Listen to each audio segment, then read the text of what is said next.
In Munich, Germany, an old man is seen mumbling to himself in his bathroom mirror. When the camera pans around the small flat, an identical version of this man named Ralph is seen dead in his living room. The live version is Jackal. Jackal is a master of disguise assassin. He has assumed Ralph's identity as a cleaner. While wearing Ralph's employee keycard, Jackal is practicing speaking like Ralph. He goes to Ralph and takes out a pack of cigarettes from Ralph's pocket, puts it in his pocket, and leaves. Later that same night, we see Jackal as Ralph entering a building owned by Manfred Fest. Manfred is a prominent magazine magnate and political figure who's in the running to be the next German chancellor. The guard greets Jackal and tells him that he is late again. The guard asks about the new backpack that Jackal is carrying, hinting that there is something unusual about it. Jackal stops and turns to look at the guard for a second and continues walking away without saying a word. He makes his way through the building by using Ralph's keycard. Using the elevator, Jackal reaches the top floor of the building, where a guard greets him. Jackal asks the guard if anyone is here tonight. The guard informs him that only Mr. Elias Fest and Jennifer are inside. Elias is the son of Manfred Fest. Jackal looks at Elias and Jennifer arguing in a room and makes his way to another room to clean. While in the room, he takes out a gun from his backpack. Suddenly, Jennifer enters. Jackal turns around and shoots her with a silent gun. The guard suspects something and goes to Jackal. Jackal shoots this guard and proceeds to shoot at Elias Fest through the glass window. Elias narrowly escapes and runs down the stairs. Jackal chases him and shoots Elias in the leg. Elias begs for his life. Jackal spares Elias's life and runs to the roof of the building. Jackal reaches the roof and throws a smoke bomb on the street. Using a rope tied to the top of the building, he gets down and flees from the scene. After that, Jackal enters a room and starts to peel off his carefully applied makeup and mask. Jackal is revealed to be a much younger and completely different man after removing the mask. The following morning,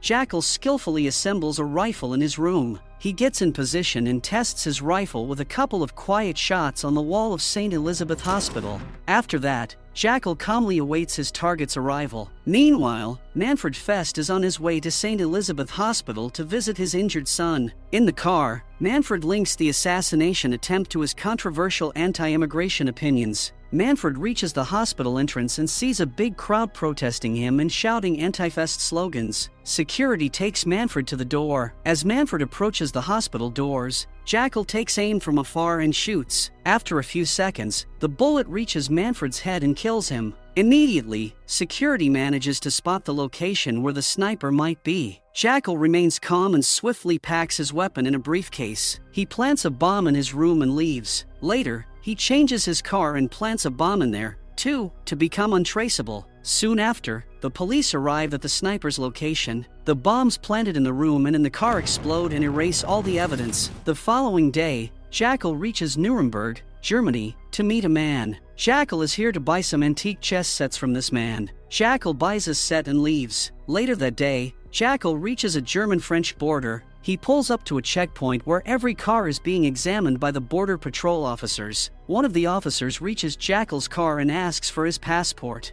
Calm and collected, Jackal hands it over. The officer asks him to open the trunk. As Jackal opens the trunk, the officer sees a small box inside there and asks him to open it. He opens the box to show the officer his chess set that he bought earlier that day. The officer lets Jackal cross the border into France with no suspicion. The next morning, Jackal enters a cyber cafe near a train station in France. He goes into the dark core browser and logs into his account. He texts asking for his payment for the job done in Munich. He gets a text back telling him to wait 24 hours. Suddenly, another message appears offering him 10 million euros for an assignment. He agrees to meet to further discuss the job. He gives the location of the meeting and after that, leaves the cafe. In the next scene, Jackal goes to Lake Malar in Sweden. There he meets a woman without revealing his face. Jackal asks her to give him the name of the target. The woman tells him that she wants him to kill Old Dag Charles, also known as UDC. Jackal tells her to increase the payment to 100 million euros for this assignment. The woman says that she will have to consult her colleagues. Hearing this, Jackal leaves. After that, Jackal arrives at his home in Cadiz, Spain, to surprise his wife, Nuria. Later that day, Jackal goes and hides his gun in a secret safe under the floor of his closet room. He logs into his dark core account. He inquires about his payment for the Munich job that still has not been received. But instead of money, he receives a text saying, "Fuck you." We see an MI6 agent named Bianca examining a new gun brought in by her colleague. While they are chatting, they notice a new alert on a nearby TV showing the shocking assassination of Manfred Fest. She looks at the details of this case. She is shocked to see that the sniper took a single precise shot from a huge distance of 3,815 meters. Shortly after, she attends a meeting in the office. In the meeting, Werner Lechner, a representative from German intelligence, is also present through a video link. Lechner is briefing the MI6 agents about the aftermath of Manfred's assassination. When asked by Bianca, Werner tells her that no rifle was found on site. They also watch the security footage where the suspect is leaving with a small briefcase. Bianca informs them that the briefcase is not big enough to carry even the smallest rifle. She tells them that the rifle could be custom-made with the two-part barrel. She mentions Norman Stoke, an Irish gunmaker who has been rumored to be working on such a design for years. She tells them that Norman has been wanted and on the run since 2018. She argues that Norman could be the only person capable of creating such a rifle. Her seniors doubt her, but she insists that Norman could lead them to the assassin. After the meeting, Bianca is called in private by her superior Isabel. Isabel asks Bianca how she plans to track down Norman. Bianca tells Isabel that she has an asset in Belfast by the codename of Sparrow. Isabel asks her to find this Norman guy. Later that day, Bianca arrives at a supermarket in Belfast to meet her asset named Allison. Allison tells Bianca that if her husband Larry catches her talking to Bianca, she will be in trouble. Allison's husband, Larry, is the brother of Norman Stoke. Biance asks Allison to provide her with Norman's information quickly. Allison requests Bianca to give her some time to find out Norman's current whereabouts. Bianca insists that she wants the information tonight and leaves. At night, Bianca keeps waiting for Allison's text but does not receive any text from her. The next morning, Bianca's supervisors ask her if she has been able to find out Norman's location. Biance says no and tells them that they need to change the tactic to locate Norman. She requests them to give her the details of Allison's daughter named Emma, who is a student here in London. Her supervisors hesitatingly agree. In the next scene, Biance reaches a protest where people are chanting UDC and demanding the truth about money. Bianca sees Emma in the protest and asks the police officer to get her. The police officer arrests her for causing an obstruction and takes her to the station. At the police station, Emma asks for a lawyer. The police officer tells her that she can only call her mother and put her in a cell. After some time, the police officer calls Bianca and tells her that Emma is having a cardiac arrest. Bianca quickly arrives and puts Emma in the ambulance. In the ambulance, Bianca tries her best to revive Emma, but Emma dies in the ambulance on her way to the hospital. The next morning, Bianca gets a call from Allison. Allison accuses Bianca of putting her daughter in jail. Allison accuses Bianca of arresting her daughter after she failed to provide Norman's information. Allison is not aware of the fact that Emma has died in her cell. Bianca does not tell Allison about Emma's death. She gives Allison a deal where she will get Emma out of jail in return for Norman's phone number. After that, Bianca goes to her office. She tells her seniors that Emma had a pre-existing heart condition and could die anyway. Her seniors introduce her to a man named Carver, who is going to clean up her mess. Bianca asks Carver to keep Emma's death a secret for 24 hours. Carver agrees to do so. After she leaves this meeting, she calls Allison. She tells Allison that she has arranged to get Emma out of prison, but she needs Norman's phone number within 24 hours in exchange. In the next scene, we see Allison convincing Larry to call his brother Norman for money. She tells Larry that they need money to go and visit their daughter. According to them, Emma is still in jail in London. Larry tells her that he has already called Norman twice. Later that night, they are at a small bar drinking. Larry goes to get Allison a drink. Allison discreetly grabs Larry's phone. She takes a photo of Norman's number and sends it to Bianca. After getting Norman's phone number, Biance locates Norman somewhere in Belarus. She goes to the location with a team. Norman, who seems as if he was already expecting them, rains gunfire at them. He kills two of Bianca's men. Norman manages to escape. Bianca finds Norman's briefcase lying in the forest. Later, in Spain, Jackal gets his payment for Munich job eventually. He texts his bank to find out the source of the payment. He also researches his next target, UDC. UDC is a billionaire tech entrepreneur who is launching his new software called The River. River will be able to create a global financial transparency and locate where the money comes from and where it goes. Meanwhile, over in New York, a team of some shady businessmen who want UDC killed are deciding if Jackal can be trusted or not. The woman named Leonora, who met Jackal in Sweden, is also sitting there. She tells her colleagues that Jackal is the best she could find. They agree to pay Jackal 100 million if he kills UDC. Meanwhile, Jackal is celebrating his son's birthday with Nuria's family. While at the party, he receives a text from his bank. His bank sends him the location from where the sender made payment for Munich job. He sees that the payment was made from a bank in Munich. He decides to leave the party and go to Munich at once. His wife Nuria seems disappointed, but still she drops him off at the airport. After Nuria leaves the airport, Jackal too leaves the airport behind her back. He goes to a bank. In a locker, he has hidden a lot of money and number of passports with different identities. He takes out one of those passports and leaves in a taxi. At the same time, Nuria happens to see her husband in a taxi after she has just left him at the airport. She starts to worry that her husband might be cheating. Meanwhile, Bianca is still on her case and tracks down the bag that Jackal was carrying with him in the Manfred's building. She deduces from the logo on the bag and the accuracy of the shot that the guy they are after is British and potentially ex-army. After that, we see Jackal, who has reached Munich. Leonora calls him and asks him to meet. Jackal gives her a location. Later that day, they meet in a garden, but Leonora does not see Jackal's face. She tells Jackal that her colleagues have agreed to pay 100 million euros to kill UDC, but says that the job needs to be done by the 28th. Jackal agrees.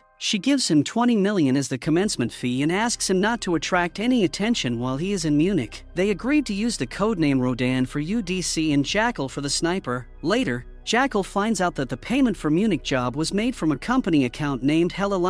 He follows the trail back to two names, Hans Langdet and Elias Fest. He figures out that the person who wanted to kill Manfred Fest was no other than Manfred's own son, Elias Fest. Elias is the one who made the payment. In Munich, Jackal dresses in disguise as an old man and heads to a funeral parlor. He asks the funeral director for advice on what to do with his dead wife's big house. Seeing the old man sad, the director says that they can also give counseling to handle grief. While talking, Jackal fakes a migraine. The director goes downstairs to Jackal's car to bring him the medicines. Jackal is left alone in the funeral director's office. Jackal has enough time and installs remote access software on the director's computer. After installing the software, he leaves. On the other hand, Elias Fest is trying hard to walk again after getting shot in the leg. He does not want to attend his father's funeral in a wheelchair. Against the doctor's advice to rest, he walks on the treadmill for a minute. Meanwhile, Jackal has gained complete access to the funeral director's computer. By using remote access software, Jackal discovers Manfred Fest's beneficiaries and information on his funeral. He finds the name of Elias' driver, Stefan Wolf. Sitting in his room, he decides his next move. Then he calls his wife Nuria. Nuria asks him if he is having an affair. Jackal denies having another woman in his life. After talking on the phone, Nuria goes to her husband's study room and finds the secret safe on the floor. She tries different combinations, but it does not open. After that, Nuria starts looking at the blueprints of the house. She also manages to find a locked hidden room in her husband's closet. With the help of her brother and mother, Nuria opens the door and goes inside. To their surprise, they find a huge amount of money, fake passports, guns, and prosthetics in the room. At the same time, Jackal is watching them through a security camera installed in the room. In the next scene, Jackal poses as the driver of Elias Fest. He kills Stefan Wolf, who is the real driver, and steals his car. The following morning, Elias gets in his car to go to his father's funeral. He does not know that Jackal is the one driving his car. While on the road, Jackal shoots a guard in the car and kidnaps Elias. Jackal speeds through the streets of Munich. Once they are alone, Elias confesses to hiring him to kill his father. He tells Jackal that he was angry about getting shot in the leg, and that is why he withheld the payment. Security personnel hear all about this on the phone. Elias offers money to spare his life, but Jackal says it is not about the money. Jackal says fuck you and shoots him. He plants a bomb in the car and leaves after changing his clothes. Before the security guards reach Elias' car, the bomb explodes, and Jackal runs away. The Jackal is in his car on a road in France. While not focused on the road, he crashes his car into the back of a truck. The truck driver becomes furious. The Jackal offers money for the damage, but the driver refuses. After that, the driver signals the nearby police vehicle. The police officer arrives and asks Jackal for his documents. After the officer finds out that Jackal is coming from Munich, he asks Jackal to open his trunk. He opens the trunk. In the trunk, the officer sees a gun in a bag. The police officer is about to pull out his gun,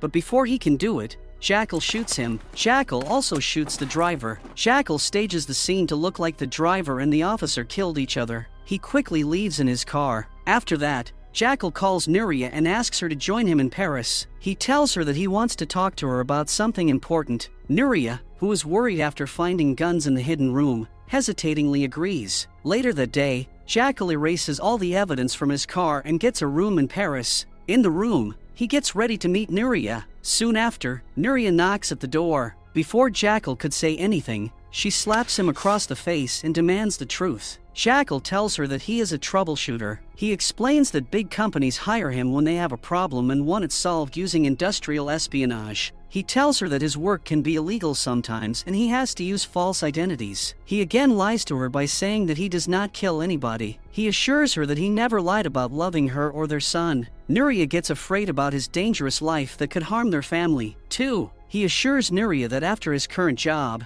they will have enough money to live the life that they want. Meanwhile, the New York team is upset after finding out that Jackal is the one who killed Elias Fest. They had given specific instructions not to attract any attention towards him, but after finding out that Jackal killed Elias because Elias failed to pay up, they are impressed. They ask Leonora, who brought Jackal to them, to go and stay with him until the job is done. In the next scene, we see UDC swimming on an island that he owns in Croatia. His security informs him about a possible contract on his head. His security doesn't want him to leave the island and go to Tallinn for the launch event, but UDC does not care about his life. He seems to only care about the launch of River. He decides to go ahead with his plans regardless of the consequences. Later that day, Leonora calls Jackal. She informs him that UDC is going to be in Tallinn for the launch of River on 28th. After that, Jackal arrives in Tallinn. He goes to an arena to attend a concert. It is the same venue that UDC is expected to use for the launch event in a few days. During the concert,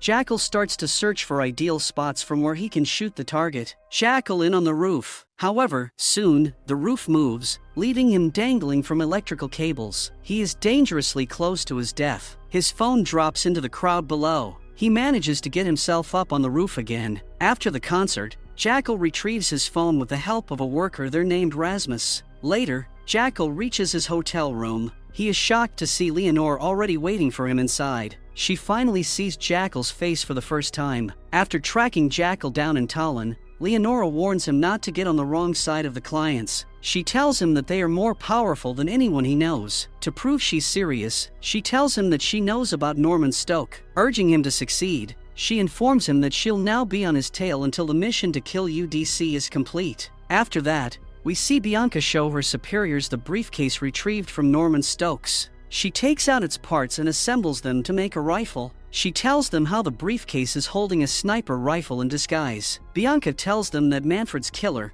too, must have hidden his rifle in such a bag. Isabel tells Bianca that the operation to catch Norman is still on. After that, Bianca asks her colleague Damien to go to the military and get a list of all the past and present snipers who could have made the shot that the killer made. After her meeting, Bianca is called by Carver into a quiet room. Carver psychoanalyzes her. He tries to find out if Bianca has tipped Norman before reaching Norman's address in Belarus. Bianca assures him that she did no such thing and leaves the room. Later that morning, Bianca's superior, Osita, calls her and asks her to meet him. She goes to a public place to meet Osita. He tells Bianca that there is a mole in the agency who tipped Norman. He advises Bianca to keep her circle of shared information to a minimum. Later, while in the office, Damien gives Bianca the list of snipers he got from the army. Bianca asks him to research about their whereabouts at the time of Manfred's death. At the same time, Bianca's other colleague comes. She tells Bianca that she recovered a number in Norman's phone who called Norman many times before the day of Manfred's death. She tells Bianca that the name of the caller was a code name called Jackal. After that, Osita takes Bianca to a quiet room.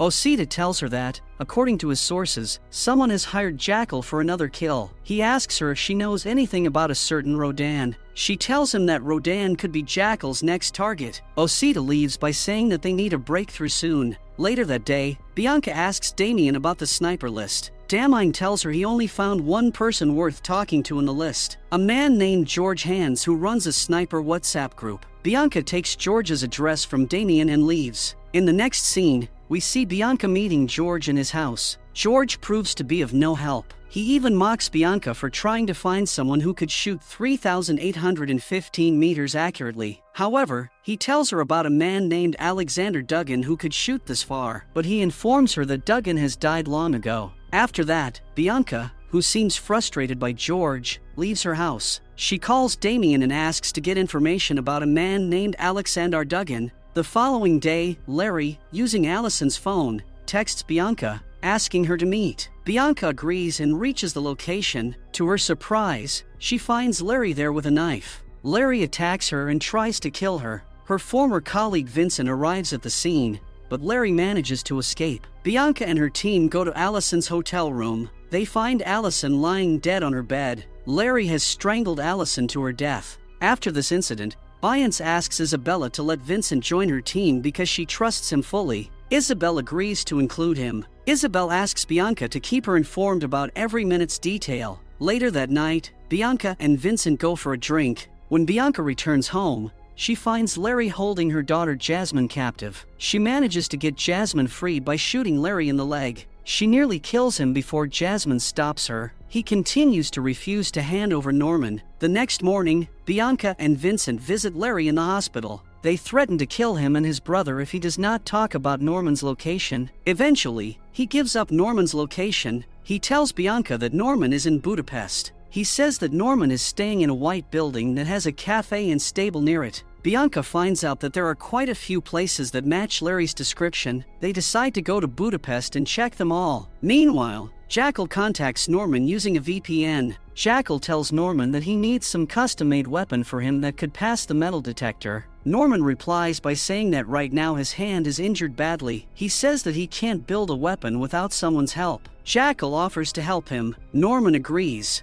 In the next scene, Jackal arrives in Budapest. Soon after, Norman picks him up in his car and brings Jackal to his place. The rifles at Norman's place make Jackal remember his days in the army. Jackal shows Norman the design he made of a metallic boot. Jackal tells Norman that they can hide the rifle in this boot to pass through security. Norman finds this idea brilliant. Norman tells him that it will take 12 to 13 hours for the programming and then 3D printing of this weapon. Soon after, they both get to work. Later that evening, they discuss what went down in Belarus. Norman shares that he was shot by a black British woman while there. Norman says he doesn't know who tipped him off. He tells Jackal that he got a warning from an anonymous number. Jackal accuses Norman of lying to him. He warns Norman to remain discreet. The next morning, Jackal wears the boot made for him. He asks Norman to show him how to assemble it. Norman assembles its parts to make a rifle. Jackal heads off to a nearby woods to try out his rifle. Norman warns that the rifle can only handle 8 shots before it stops working. Meanwhile, Vincent calls Bianca and tells her that Norman's location has been found. They rush towards Norman. On the other hand, Jackal is calibrating his rifle by firing at a watermelon. On his way back to Norman, Jackal calls Nuria. Suddenly, he gets distracted when he spots Bianca in a car en route to Norman's place. Jackal hides in a cafe. However, it turns out that Bianca has spotted Norman's house. Jackal gets a warning to Norman to clean up and get out. Unfortunately, it's not long enough. Bianca and the team attack, and after a shootout, they catch Norman. They interrogate him. Bianca spots Jackal's belongings. Norman doesn't talk. Jackal shoots Norman in the head before he can talk. Knowing that Jackal is near, they try to track him down, but Jackal escapes on horseback. As nighttime falls, Bianca and the team are still chasing Jackal. He takes out members of her team. Bianca is still on his tail. Jackal, due to the lack of options left to him, dives into open water. Bianca gets super frustrated and starts firing on him while he is in the water. It is not clear to her if she has killed him or not. Later, Jackal then re-emerges from the water. He seeks shelter in a barn. There, he gets caught by a farmer. The farmer knocks him out and ties him up.